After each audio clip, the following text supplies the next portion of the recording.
Welcome to Made to Heal with Angela Brown. So, I'm going to talk about a topic that's pretty vulnerable.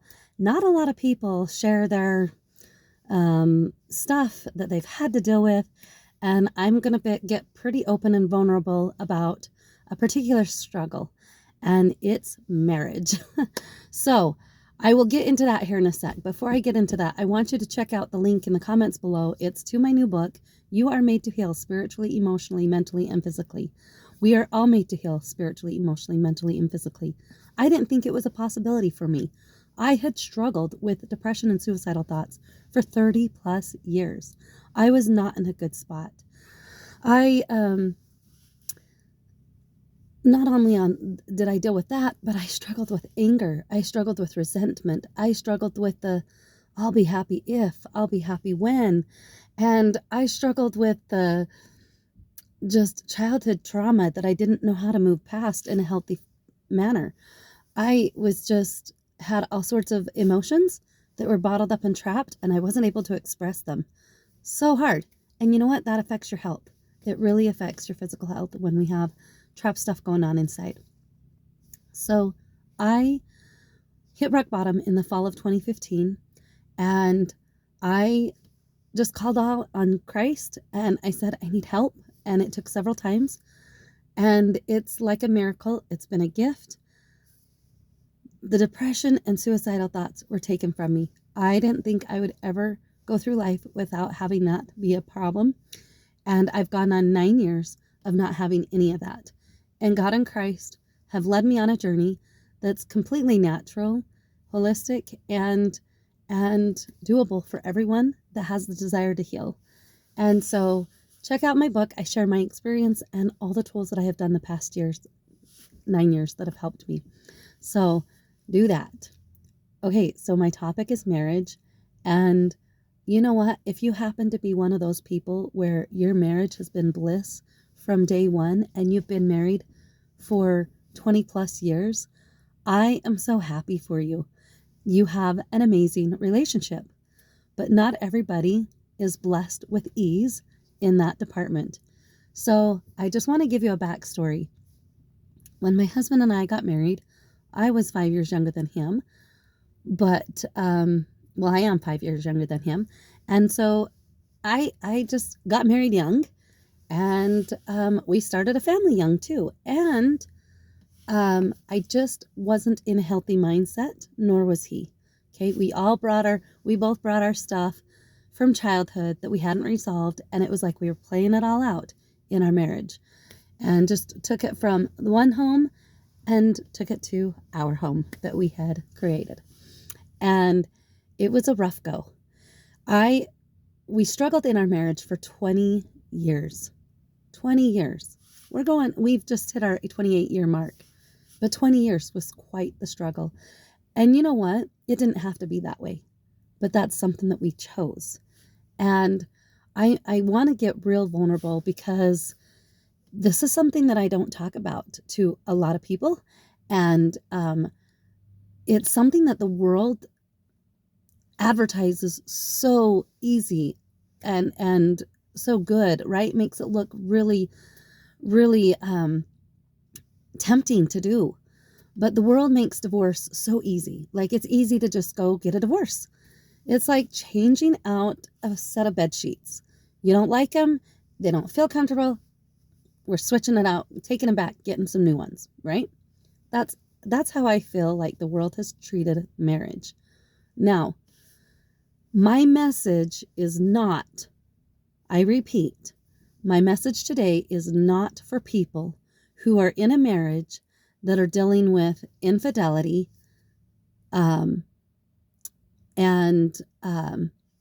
physical abuse, physical, mental, verbal abuse, any of that. This message is not for those kinds of marriages. There are marriages where I strongly feel that divorce is the right action to take. But I remember several times in my first 20 years of marriage, I was the one that would bring up divorce. I was thinking, you know what? It would just be easier if we got a divorce. I am so grateful for my husband willing to put up with me to figure things out. Now, I'm not saying it was all on me and it wasn't all on him, but I do have to say, if you are struggling in your marriage, we cannot change another human being. It's not our job to change another human being. And I spent, a good portion of my marriage trying to change my kids, trying to change my husband, trying to get them to fit in the mold that I thought they needed to fit in. And I had all these expectations. Okay. I had high expectations for myself, and I held those same expectations for everybody else. And that was not fair. It just simply wasn't fair, and it wasn't working.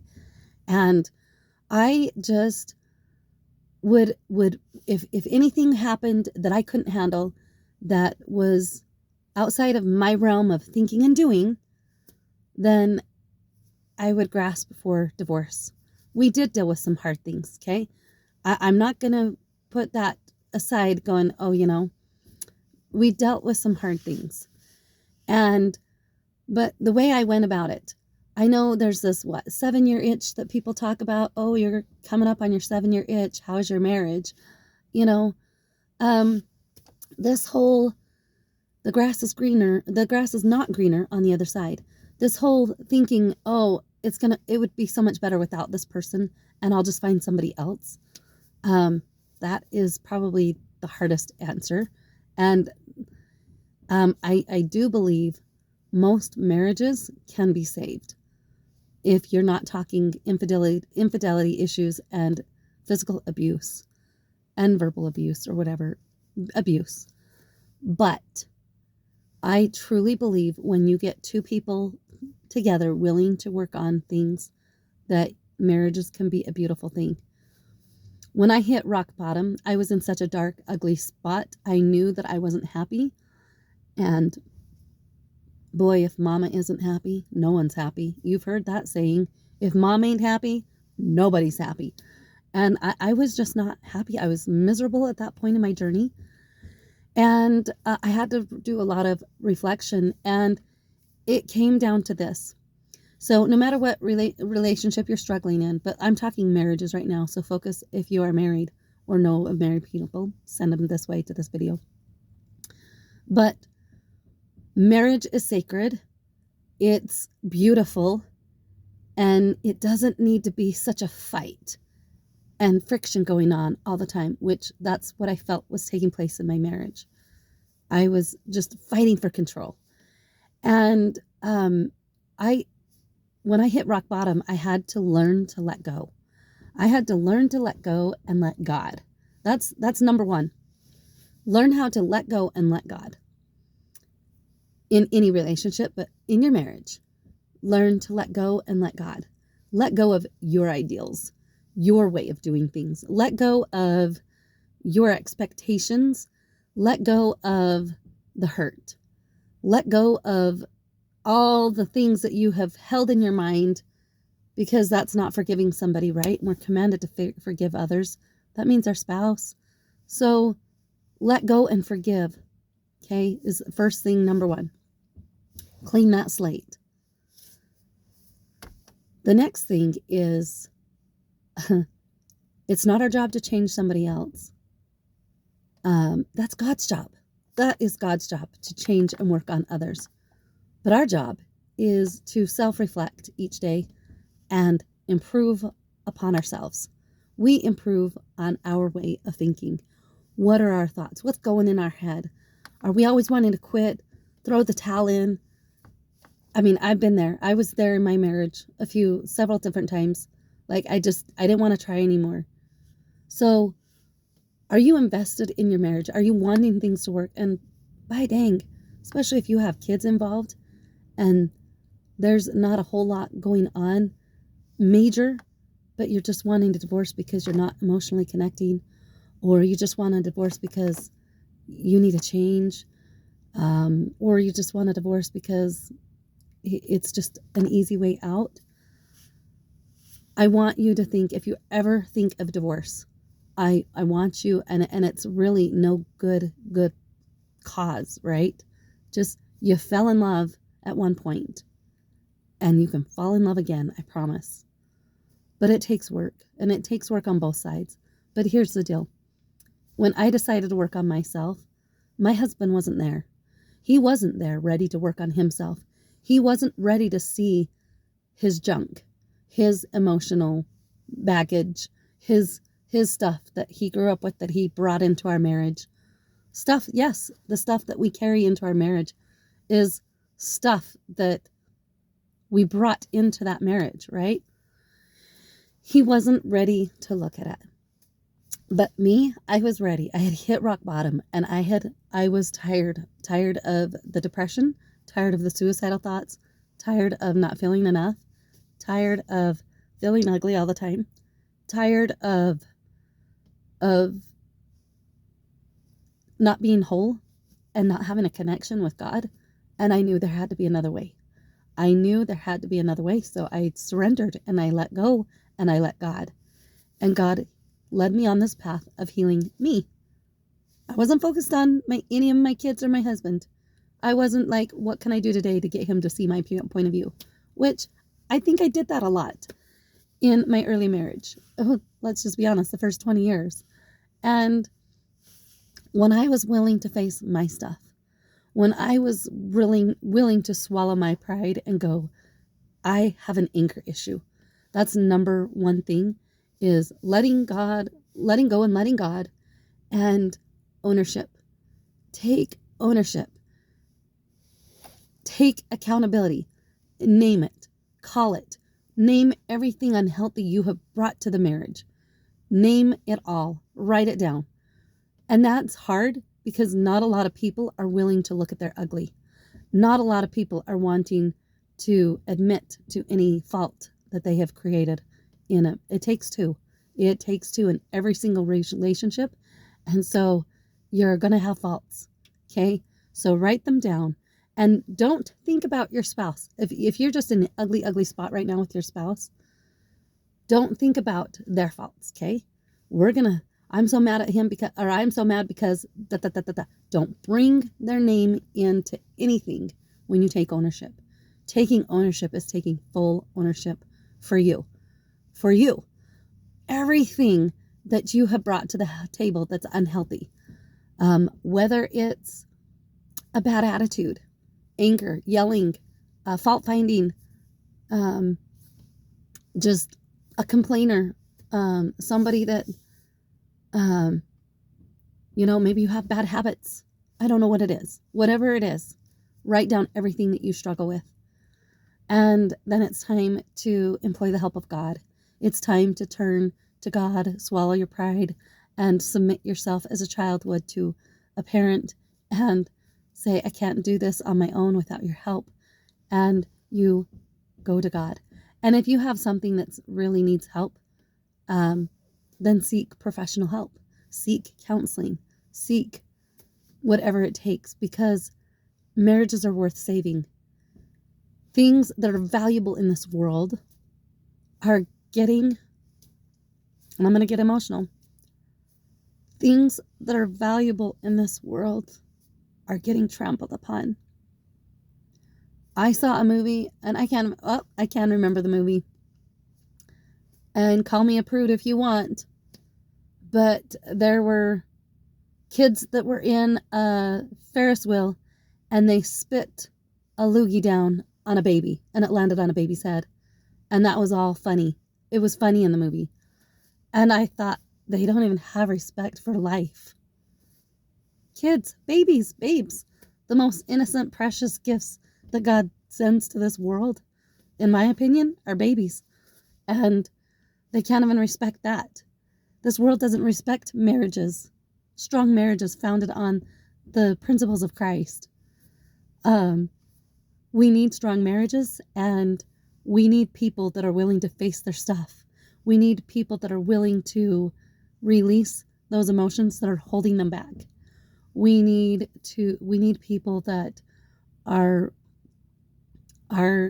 willing to do whatever it takes, put in the work. And it's a lot of self-care, lots of self-care, and it's a commitment. So anything valuable, which marriage is worth fighting for. And we would go to the death to fight for our children. Why wouldn't we do that for our marriage? Fight for your marriage. Marriage is beautiful. If someone was to tell me my marriage would be what it is today in the year 2024, if they had painted the picture of what my marriage looks like today, 20 plus years ago, and said, this is what your marriage looks like at year 28, I wouldn't have believed them. I mean, pinch me. I thought I died and gone to heaven. Now, is my marriage perfect today? No, I don't think any marriage is, but my marriage is beautiful. Our marriage is beautiful because we are willing to swallow our pride, and we're willing to take ownership of things that come up. We're quick to ask for forgiveness and quick to forgive. And the Ho'oponopono is beautiful to help marriages. It's, I'm sorry, forgive me, thank you, I love you. Those 4 phrases all the time in your marriage is going to help speed the healing up. And if you're the only one doing it, so let me just give you a backstory. I was the only one working on me for about 3.5 years. 3.5 years. 3.5 years of looking at my stuff. 3.5 years of when we'd get in an argument, I would hold my tongue, which was so unlike me in the past years, because if he was coming at me, I was coming at him with my boxing gloves. And I don't do physical fighting, right? I'm not a physical fighter, but my words, they were ugly and they did a lot of damage. And I'm not proud of them. Not proud of them whatsoever. So, it's important to, I lose sight of what I'm talking on sometimes, but I just remember one time my husband was upset. And in my healing journey, 3.5 years into my healing journey, I just remember saying a prayer for him. And I was just saying something along the lines of, Heavenly Father, I'm sorry he's frustrated. I am so grateful for him. I love him. I hope he can find some clarity through you. And I'm grateful for him for this, this, and this, and this. I was thinking of all of his good qualities. And I was saying a prayer right there and then in the moment as I was listening to him yell out his frustrations, when my old self would have given him a line of stuff back. And so it takes a lot of effort and work. And I just remember he came back later that day and said, I want to be where you're at. I want to be able to control my anger. I want to be able to control my emotions. And so he started his healing journey 3.5 years after I had started my healing journey. Now, am I completely healed and free of faults and my life is perfect? No. No. Once your healing journey starts, it means you are awake. You are aware. And you are there to give whatever it takes to save your marriage. Marriage is worth fighting for. So many people go to divorce because that's the easy thing to do. I believe most marriages can be saved out of swallowing our pride and being willing to take on and truly learning how to love that other person. You fell in love with them at one point. And you know what? Sometimes that's what marriage looks like. You fall in love and then the honeymoon wears off and then, you're not as in love as you were from the get-go, right? And I just think that's what marriage is, falling in and out of love over and over and over and winning the heart of your spouse. What a challenge. What a beautiful thing to be working on all the time is to win their heart over. And how we do that is by swallowing our pride and working on ourselves. It's called looking in the mirror. Your marriage isn't bad because of them. It's what have I brought to the table? What can I work on? And I'm telling you, your marriage will become leaps and bounds. you know what? It's not going to happen in 2 weeks. It's not going to happen in 2 months. If you have years and years of hurt, it's going to take time. And if it's just one out of the, I mean, if both of you decide to change at once, it could take months, right? But here it took, in my situation, it took years just because he wasn't ready. So are you willing to be patient with your spouse? Are you willing to let them be on their healing journey when it's time? Because I promise you, God will work on their heart. God will work on them. Whatever it is they struggle with, God will help them change. God's timing is beautiful. And just focus on changing yourself. Focus on that. Let go and let God, and take ownership, and then get to work. Let go, let God, take ownership, and get to work. And see the beauty of your efforts of saving your marriage, or continuing to work on that beautiful marriage if you already have that beautiful marriage. But it's so important because marriage is ordained of God. It's a beautiful union, and we need more couples to stay together. We need more couples that are willing to show these next generations that marriage is worth fighting for, and that we can come together and resolve differences in a better way than using our words and our boxing gloves. There's so many other tools out there. So God bless. This was a longer post, but I got vulnerable. I struggled with my marriage for way too long. And I have a beautiful marriage, and I'm not a marriage counselor, but I'm just telling you, and we went to a marriage counselor, I think 2 times, and it didn't work for us. My husband refused to go to marriage counselors after that. And so it was like, I felt like it was left up to me at one point, because I'm like, well, he's not willing to go see a counselor, and I'm not going to go to a counselor by myself.